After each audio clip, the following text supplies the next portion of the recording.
Excellent. And now let us formally begin with our invocation, which is by Libby Stoddard.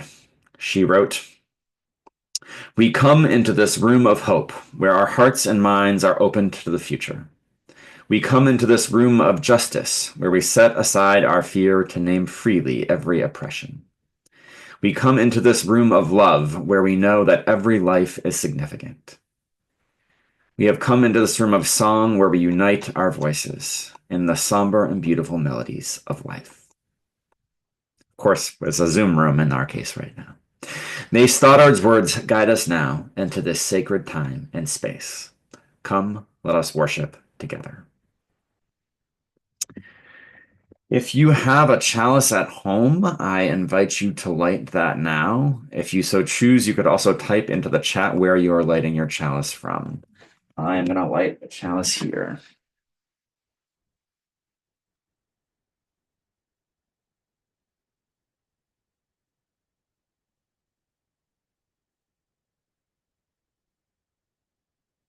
Our chalice lighting words this morning come from George Kimmich Beach.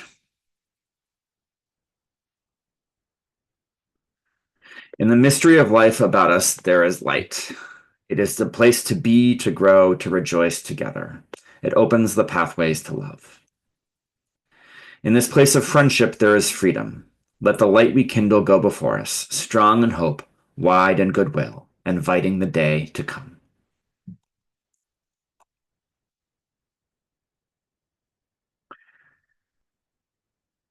Our opening hymn this morning is Seed of Hope, written and sung for us by our very own John Kramer. It's probably been a while since we've all done a Zoom service together, so as a reminder, please feel free to sing along at home as long as you make sure you are muted. Enjoy.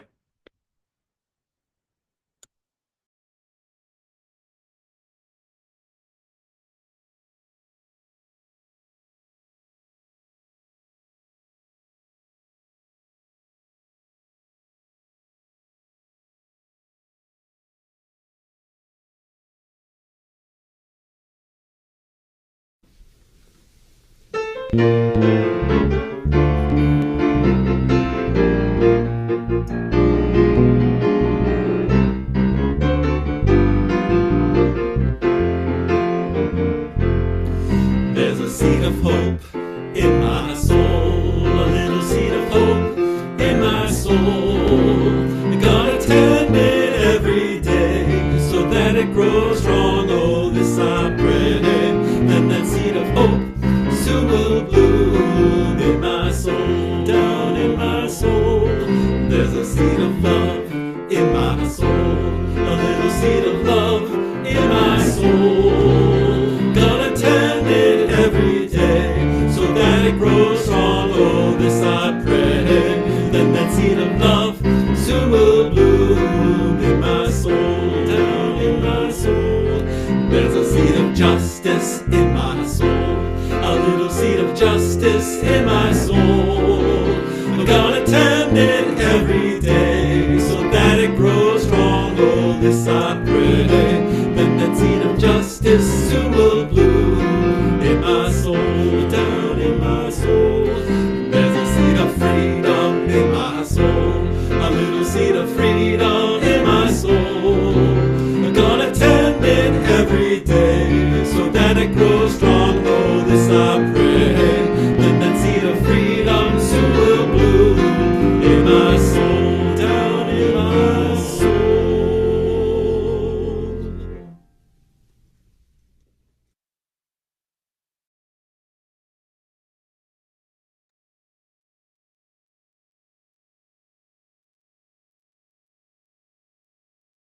Right.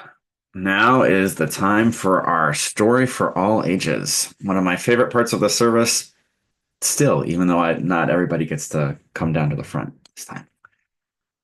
So the story I have to share with you all this morning is the story of a big battle between, and a war even, between the people of the sun and the people of the moon.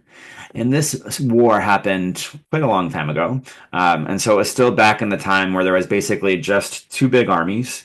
right, who would then come and gather at a field of battle, and then they'd have it out, and that's sort of generally how it went.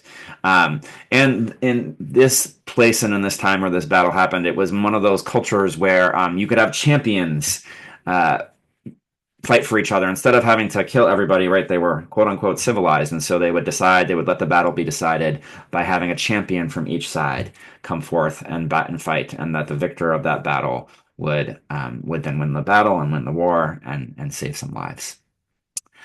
And so this battle, this happened. They decided to do the victor goes to the battle of the champions, and so the space was cleared between the two armies, and the champion from the people of the sun came out, and the champion from the people of the moon came out, and they were both resplendent, of course, in their battle armor and with their weapons and ready to fight. Um, and it turns out that they were really evenly matched. And so they fought and they fought and they fought, and then they kept fighting some more. People started eating, having breaks for meals and things because the battle was just going. And the champion of the sun would get the upper hand for a little bit, and then the champion of the moon would. But nearly, there really wasn't at once someone who was dominant over the other. And they kept fighting and they kept fighting so long that eventually it started to get dark. And then, some people brought out some torches so they could keep going because, this is how things work when we're fighting battles to the death. Um, and they kept fighting so long that even the torches went out and they fell down, embraced in exhaustion, right? They just lay there. It was so late at night. They would just lay there. Everybody was, decided to just take a break. And they just lay there. They couldn't even move. They were so exhausted from all the fighting. And while they were laying there, they started talking to each other. And the champion of the sun said, "Do you have a family?" And the champion of the moon said, "I do. I have 3 kids. What about you?" And the champion of the sun said, "Oh, yeah, I have kids too." And they started talking. And when they finally mustered the strength to be able to get up, because they were really pretty exhausted, they'd been there a while, they talked for a while, they had managed to form a friendship. And so they laid down their arms and decided they weren't going to fight anymore. And this had never happened before. People had always fought to the death. They didn't. The armies didn't know what to do. The leaders didn't know what to do. But they ended up. Took some work. Peace doesn't come easily. But they ended up that being the seed of peace between their peoples. That these two people, these two champions, who just happened to be able to talk because they had fought for so long and were so exhausted they literally couldn't move. They lay there talking, and they found the humanity in each other. And that was the seed of something different for their two peoples. Here ends our story.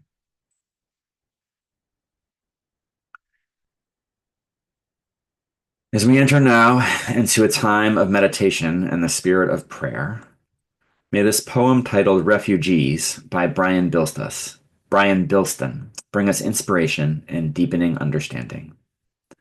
I'm going to display the text of the poem on the screen, and you may find it instructive to follow along. In fact, I would encourage you to do so.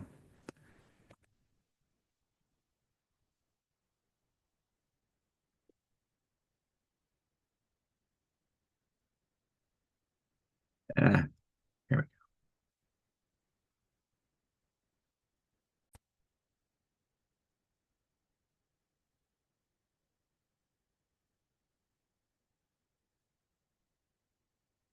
They have no need of our hope, of our help.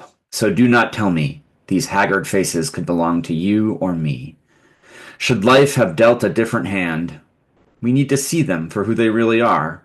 Chancers and scroungers, layabouts and loungers, with bombs up their sleeves, cutthroats and thieves. They are not welcome here. We should make them go back to where they came from. They cannot share our food, share our homes, share our countries. Instead, let us build a wall to keep them out. It is not okay to say, these are people just like us. A place should only belong to those who are born there. Do not be so stupid to think that the world can be looked at another way.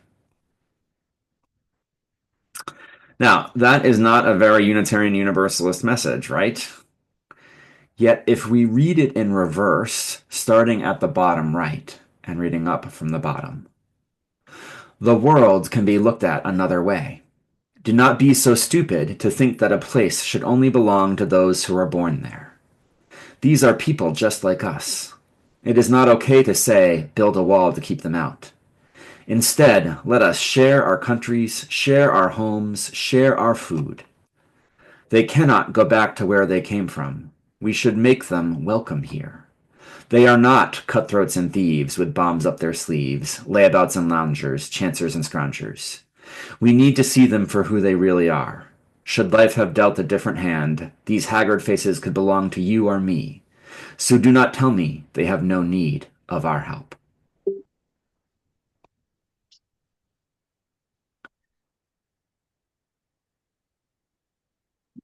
It is amazing what a simple change in direction, up instead of down, can do. It can change a message from hate to love as quickly and as simply as that. Hope is often a long-term thing, something held against the odds in the face of difficulty. Other times, though, hope can burst forth from unexpected places. It can be a surprising, insuppressible source of courage, love, and meaning, much like life itself, such as a single persevering bud forcing its way up through a vast sea of sand. Whether your life is most like a vast sea of parched sands, barren of life, whether your bud of hope has just begun to burst forth, or whether you are living in an abundant garden of blossoms, may hope, or the possibility of hope, bring some light and love to your days. We will now kindle the light, share a time of silence, and then sing our centering hymn, number 55, Dark of Winter.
Talk of winter soft and still, your quiet calm surrounds me.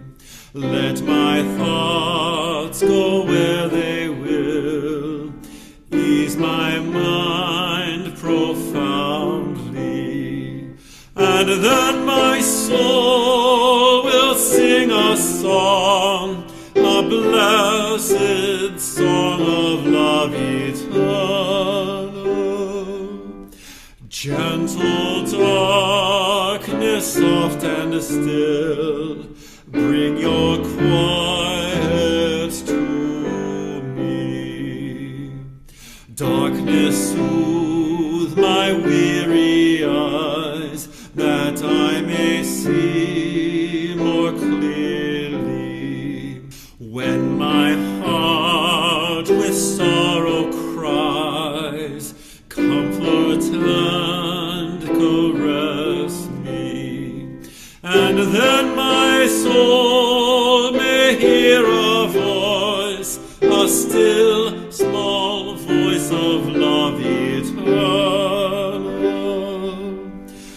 Darkness, when my fears arise, let your peace flow through me.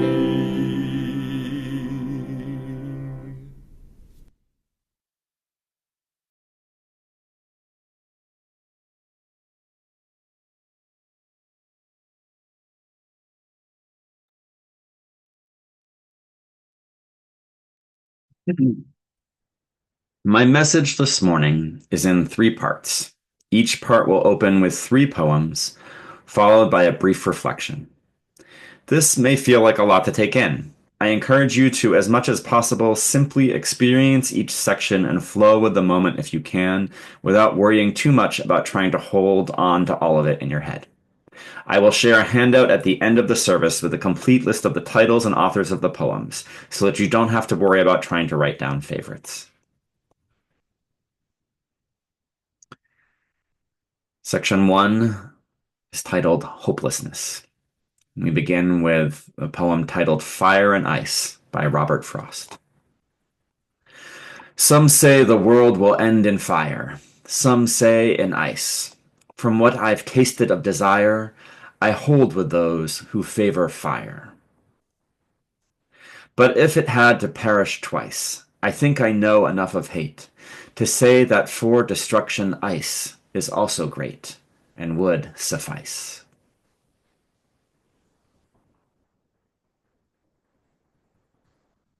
Our second poem is All You Who Sleep Tonight by Vikram Seth. All you who sleep tonight, far from the ones you love, no hand to left or right and emptiness above. Know that you aren't alone. The whole world shares your tears, some for 2 nights or 1, and some for all their years.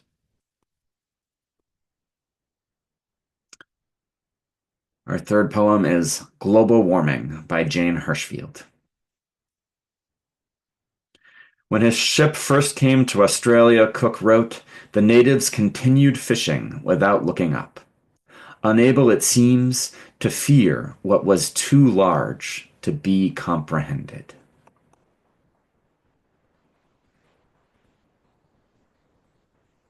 And now my words for you. Hopelessness. There is so much pain inside me.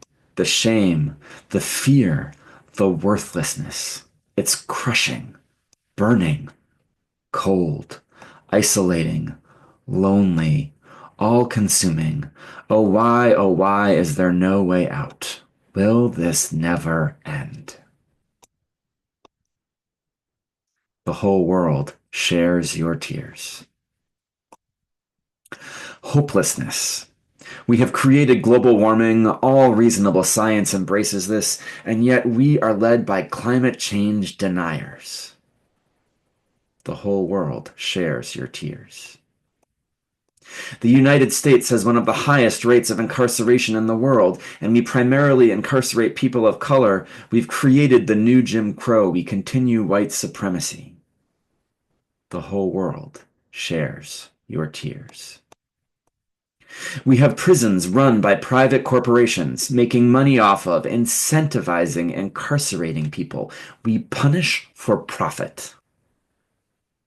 The whole world shares your tears. We have repeated mass shootings, hundreds of people killed, and yet we can't even pass one reasonable gun control law. It is more important that our gun ownership be unrestricted and unregulated than we protect the lives of our citizens. The whole world shares your tears. Hopelessness. We care so much and only about the R and the D next to the names on the ballot that we're somehow willing to let sexual assault and sexual misconduct slide. We elected a president with a D next to his name who abused his power and had an affair with an intern, and we were somehow okay with this at that time. Even worse, we knew ahead of time that a presidential candidate that liked to grab women's genitals, to just kiss them without asking. We had video of him bragging about sexual assault, and we elected him anyway over a woman who was one of the most qualified presidential candidates in United States history. And then 8 years later, we did the same thing all over again. Rape culture continues to thrive and somehow remain acceptable, somehow to be second, a second priority behind politics. The whole world shares your tears.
Part 2, Possibility. First poem, Good Bones by Maggie Smith. Life is short, though I keep this from my children. Life is short, and I've shortened mine in 1,000 delicious, ill-advised ways. 1,000 deliciously ill-advised ways I'll keep from my children. The world is at least 50% terrible, and that's a conservative estimate, though I keep this from my children. For every bird, there is a stone thrown at a bird. For every loved child, a child broken, bagged, sunk in a lake. Life is short and the world is at least half terrible, and for every kind stranger there is one who would break you, though I keep this from my children. I am trying to sell them the world. Any decent realtor walking you through a real shithole chirps on about good bones. This place could be beautiful, right? You could make this place beautiful.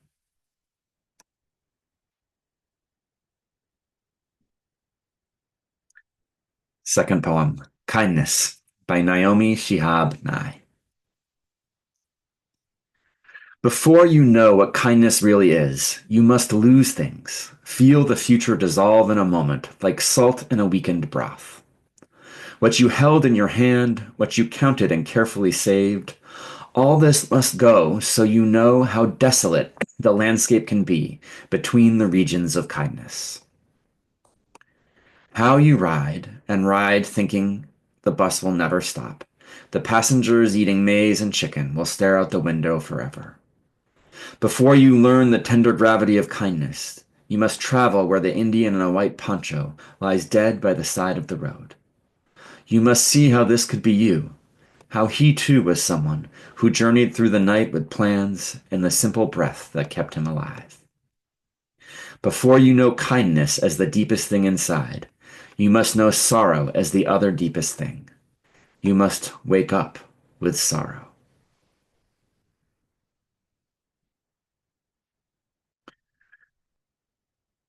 Third poem, The Thing Is, by Ellen Bass. The thing is to love life, to love it even when you have no stomach for it, and everything you've held dear crumbles like burnt paper in your hands, your throat filled with the silt of it. When grief sits with you, its tropical heat thickening the air, heavy as water, more fit for gills than lungs. When grief weights you like your own flesh, only more of it, an obesity of grief. You think, how can a body withstand this? Then you hold life like a face between your palms, a plain face, no charming smile, no violet eyes, and you say, yes, I will take you, I will love you again.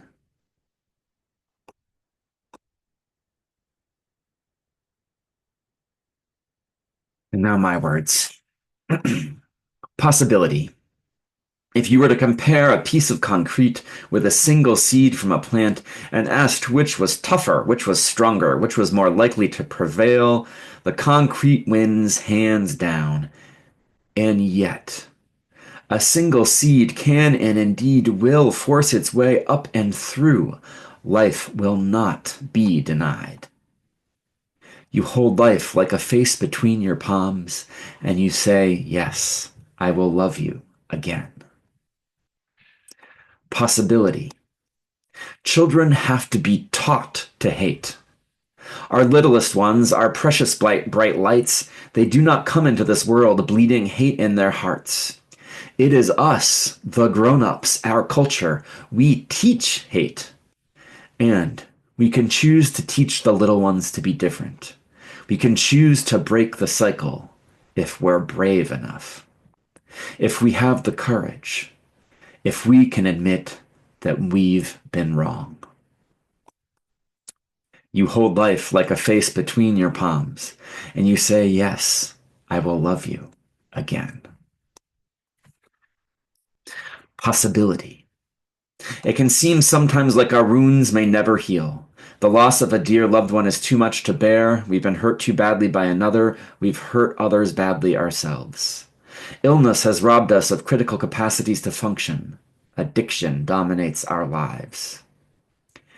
Healing can happen, though. We find or offer grace, forgiveness, and love to ourselves. We find or offer grace, forgiveness, and love to each other. You hold life like a face between your palms, and you say, yes, I will love you again.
Part three, Hope.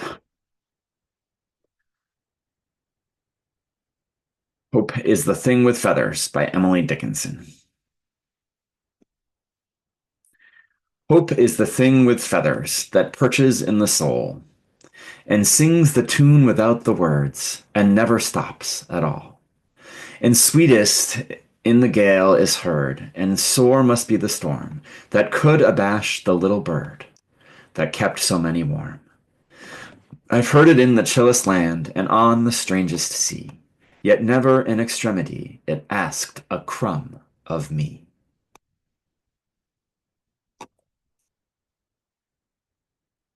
Where the Mind is Without Fear by Rabindranath Tagore. Where the mind is without fear and the head is held high, where knowledge is free, where the world has not been broken up into fragments by narrow domestic walls, where words come out from the depth of truth, where tireless striving stretches its arms towards perfection, where the clear stream of reason has not lost its way into the dreary desert sand of dead habit, where the mind is led forward by thee into ever-widening thought and action. In that heaven of freedom, my father, my mother, let my country awake.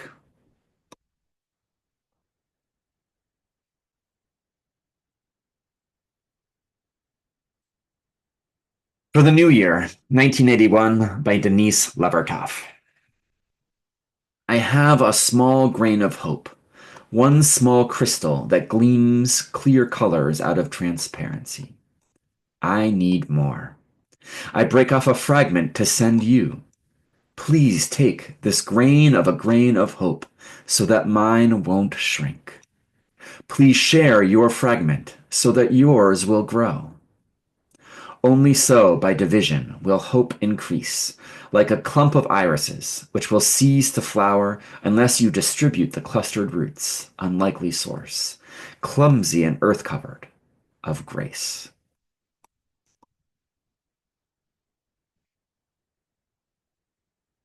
And now my words for you. Hope. Hope is the kind word to a stranger. Hope is the hot meal brought to the homeless person staying warm in a dark corner on a windy night. Hope is in the forgiveness offered to a mother by her daughter, a brother to his sister, from one friend to another. Hope is 1 day or 4 months or 20 years of sobriety. Please take this grain of a grain of hope so that mine won't shrink. Please share your fragment so that yours will grow. Hope.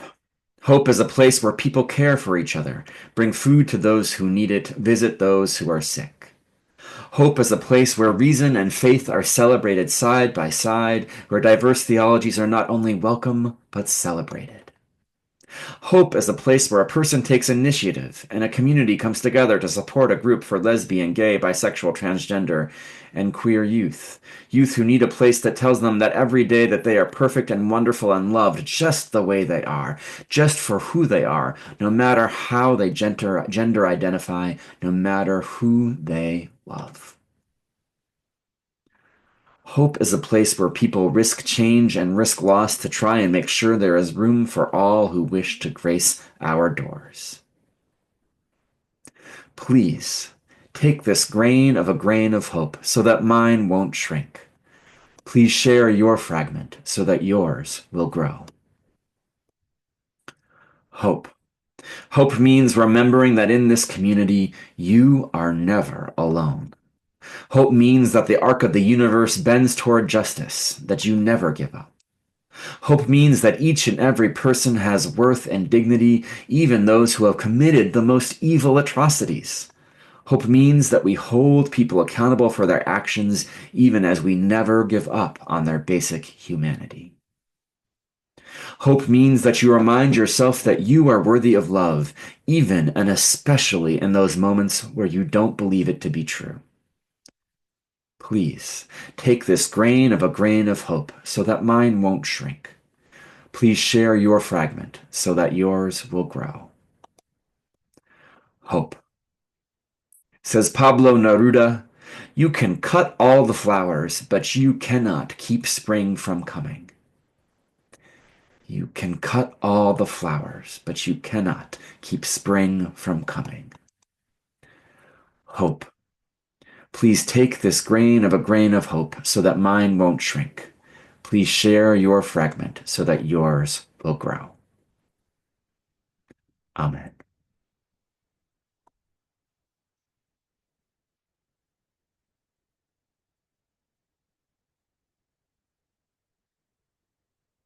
Our Share the Plate offering this morning goes to Green Roots. Please see your order of service for more information about them and the work they do, and the work we do with them. We will now receive this morning's offering to support the work of the church. Please give generously.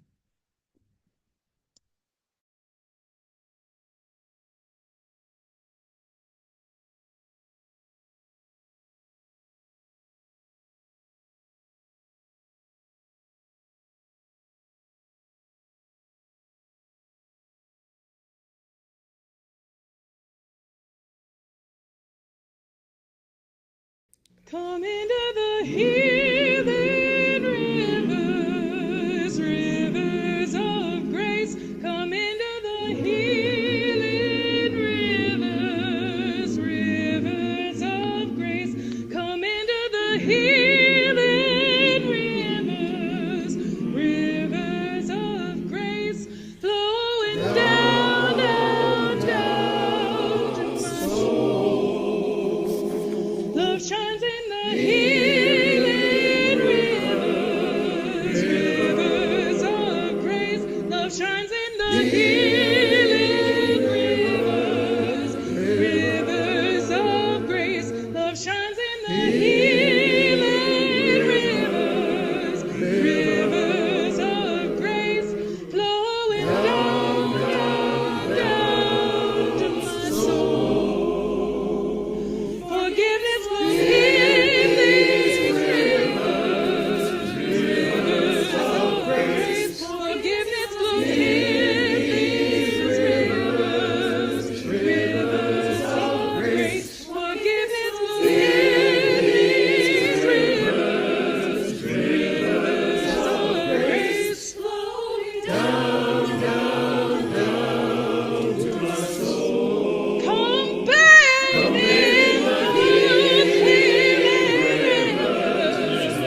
Please join me if you'd like, still muted, of course, for you all, in saying our affirmation of shared ministry.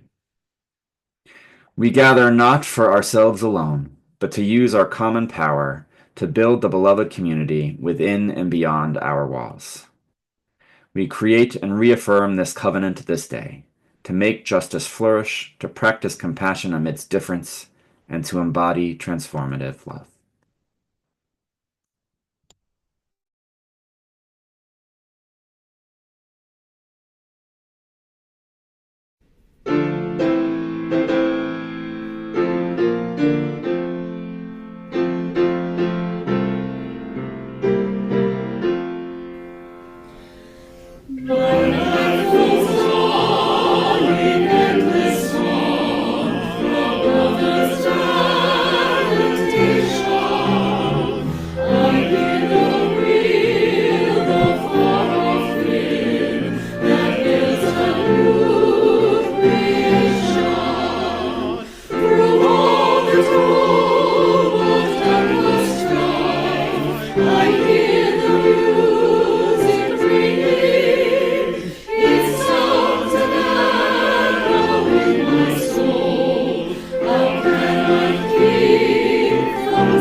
My friends, times are indeed rough.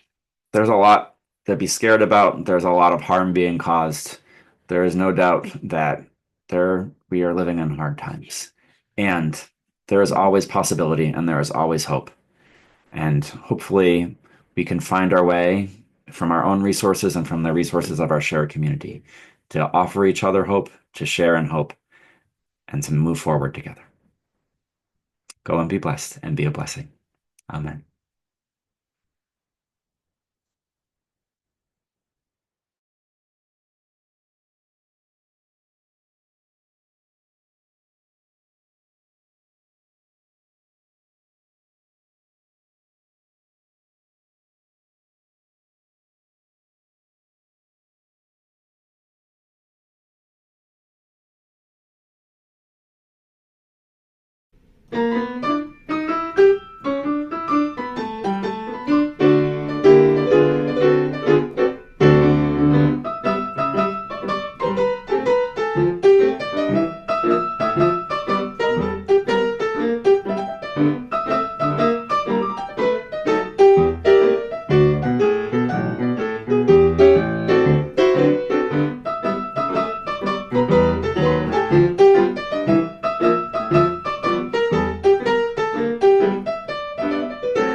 Friends, we extinguish this flame, but not the light of truth, the warmth of community, or the fire of commitment. These we carry in our hearts until we are together again.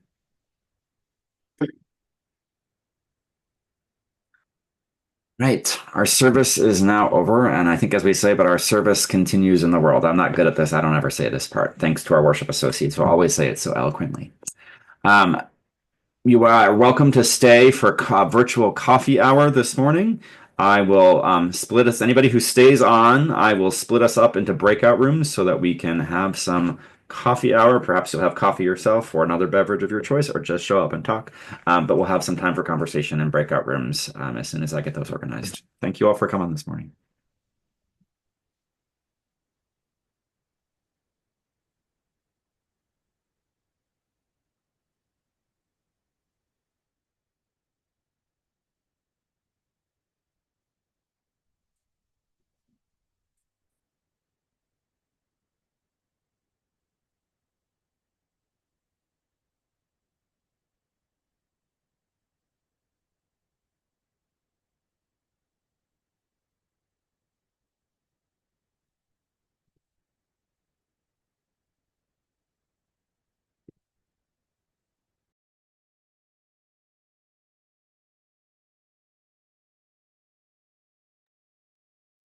Breakout rooms should be open if you want to join them.